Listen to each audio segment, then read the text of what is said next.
Hallo, leuk dat je weer kijkt naar wat inmiddels alweer de 5e aflevering is van ons vlog. En vandaag is het een wat korte en we zijn onderweg naar onze hoofdgemeente Fundão.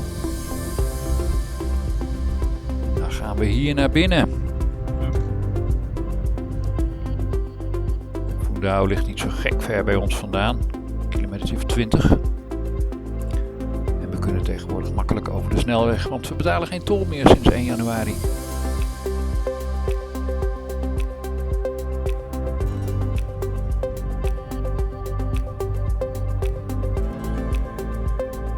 Daar gaan we langzamerhand Fundão in.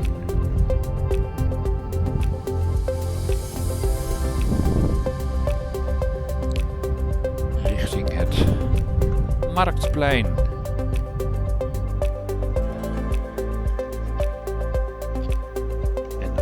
Aangekomen. Het is een speciale wandeling deze keer. Want het is een hondenwandeling. Eigenlijk een hondenkerstwandeling. Vandaar al die hondjes. Er wordt op het ogenblik elke maand zo'n wandeling georganiseerd. En Deuza is vandaag de gelukkige om mee te lopen. En het was op de vroege ochtend best wel fris. Ondanks de zon.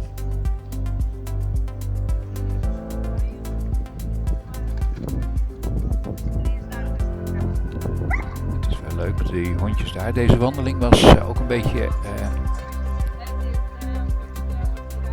ten gunste van het asiel in Fundão. En iedereen die meeliep, die moest een speeltje meenemen voor die asielhondjes. En ze liepen zelf ook een paar mee. Hier met dat lintje aan hun riem.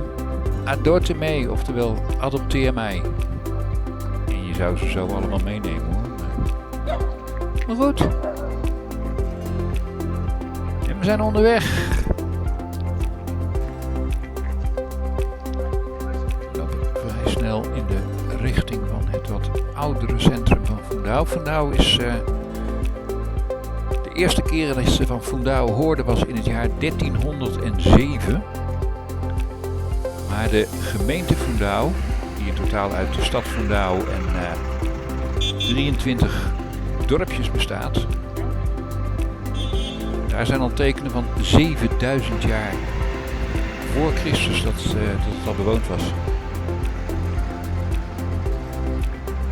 Over de grote brede straat. En daar bij de kerstboom is het gemeentehuis, de Câmara van Fundão. En dat is eigenlijk een hele oude wolfabriek. Er zit ook een museum in gevestigd nog. Werd de laatste keer dat ik er was wel gerepareerd. En het was vlak voor kerst, dus er was een een leuke kleine kerstmarkt bezig. Het was nog vroeg, dus niet alles was open.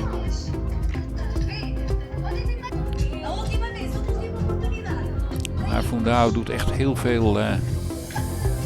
veel activiteiten. Die hondenwandelingen die gebeuren ook eens in de maand nu.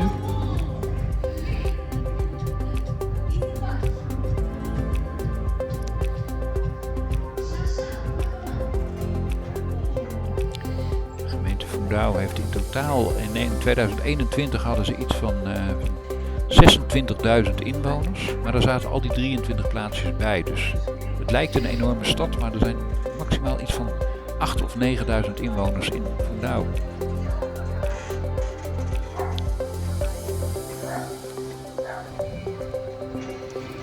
We lopen hier verder en dit is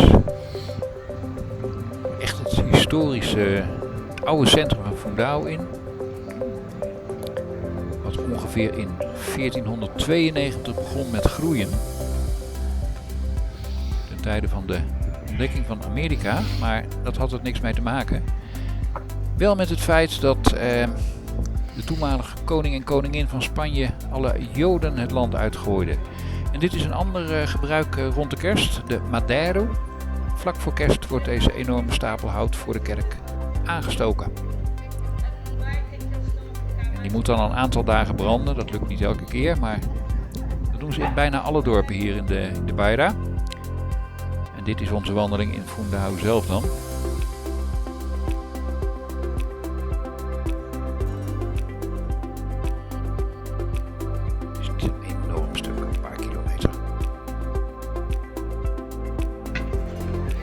We lopen hier weer verder en we lopen hier door de Rua de Cale. En dat is eigenlijk zo'n beetje de oudste straat. Want al die Joden die in 1492 verdreven werden uit Spanje, heel veel kwamen er in Fundao wonen.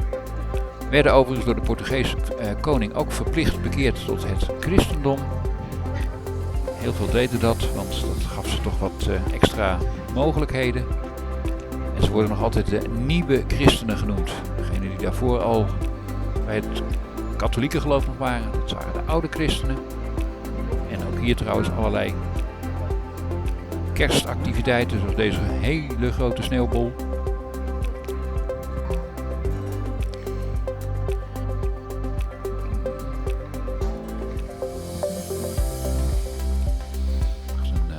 Stad, allemaal smalle straatjes, waar overigens bijna overal wel auto's mogen komen. Het is een wat moderner pleintje.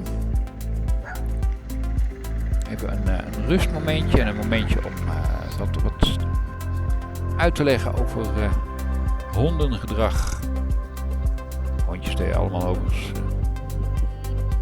prima hun best, er gebeurde helemaal niks. En dit zijn een paar van die adoptiehondjes uit het asiel in Fundao. Gaan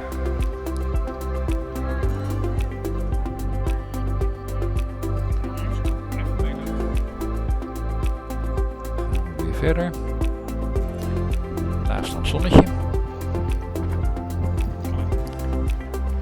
Een van de kleine parkjes. Een beetje meer het nieuwere gedeelte. Nou ja, wat is nieuw?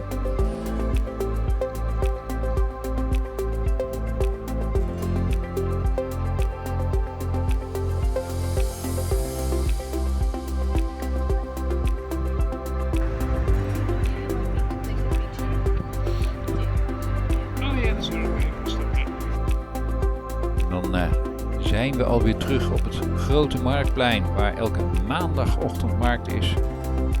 Daaronder ligt een enorme parkeergarage. Het was wat winderig.